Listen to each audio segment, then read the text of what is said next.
Advances in antibiotic prophylaxis.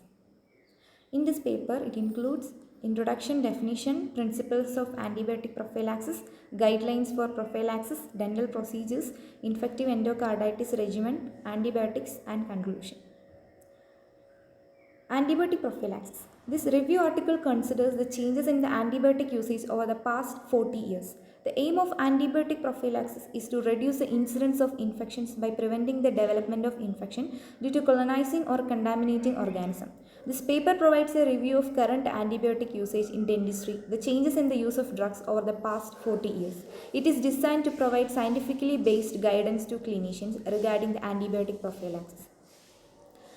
Principles of antibiotic prophylaxis. So, in order to give a patient antibiotics, there must be basis on principles of antibiotic prophylaxis. The benefits of prophylaxis must outweigh the risk of taking the antibiotics, that is satisfactory risk-benefit ratio.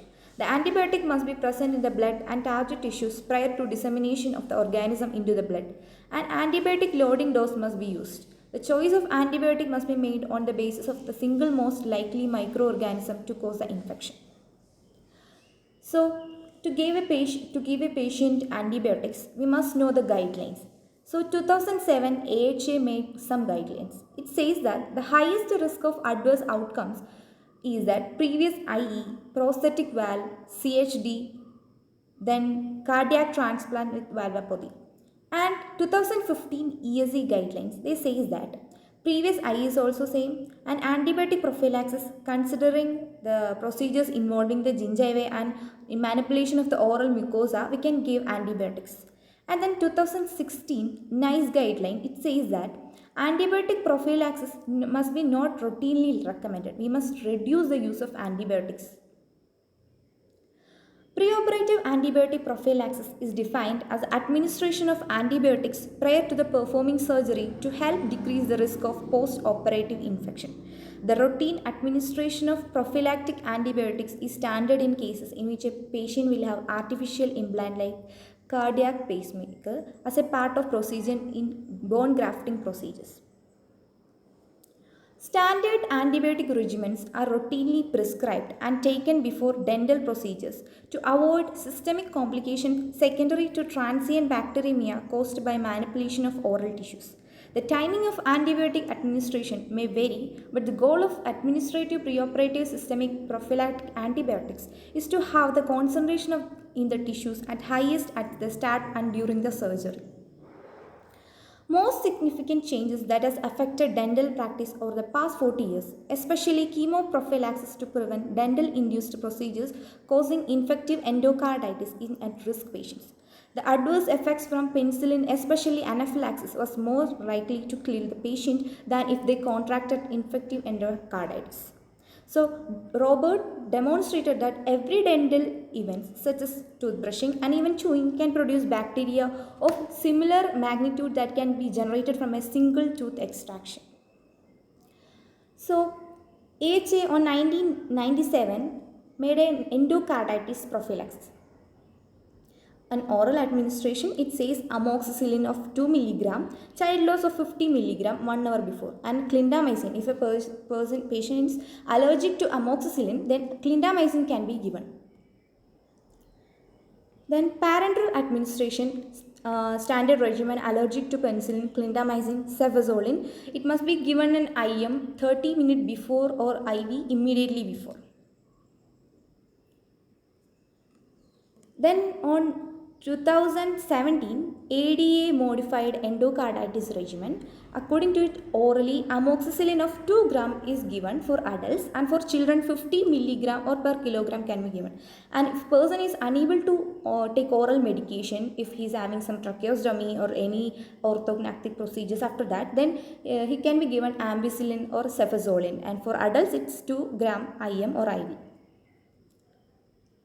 Prophylaxis against infective endocarditis is reasonable before dental procedures that involve manipulation of the gingival tissue, manipulation of the periapical region of the teeth, or perforation of the oral mucosa in patients with following prosthetic cardiac valves, transcatheter implanted prosthesis, and homografts. Prosthetic material used for cardiac valve repair also. Then this figure shows a person may be having infective endocarditis. So person having abnormal valve can lead to a valve regurgitation, and it can lead to infective endocarditis. There has been much interest in the prophylactic use of antibiotics prior to certain dental procedures to prevent post-operative complications. The procedures are third molar surgery, placement of the dental implants, and periodontal surgery. In 2010, Cochrane Systematic Review said that evaluation for 4 randomized controlled trials which assess the benefit or otherwise of either 1 gram or 2 gram of amoxicillin prior to implant placement, and in that review conclusion, 2 gram of amoxicillin given orally before implant placement significantly reduced implant failure. So it was concluded that 2 gram of amoxicillin can be given prior to dental procedures. Antibiotic prophylaxis in dental procedures, we can say all procedure, it can be recommended in all procedures that involve gingival tissue or periapical region of the teeth or perforation of the oral mucosa. It is not recommended in minor oral procedures. So, as a part of evidence-based approach to case, clinical recommendation should be integrated with professional judgment in regard to prophylactic therapy. Recommendations that antibiotic prophylaxis is reasonable for subject of patients are prosthetic valves, implanted prostheses, infective endocarditis, immunosuppressive conditions, systemic and spreading infection. So, antibiotics is an effective management strategy for reducing post-operative complications, provided that appropriate antibiotics are given at correct time for appropriate dosage and for appropriate surgical procedures. So, as conclusion, this review paper is an attempt to evaluate the changes in the antibiotic usage in dentistry over the past 40 years. The overuse of antibiotics puts individual patients and society as a whole at an undue risk of developing sensitivities, resistance, and opportunistic infection. Only when the benefit outweighs the risk and its use is within the scope, the guidelines of antibiotic prophylaxis may be considered. So, providers should educate their patients so that evidence-based choices of antibiotic prophylaxis can be made. So, these are my references. Thank you.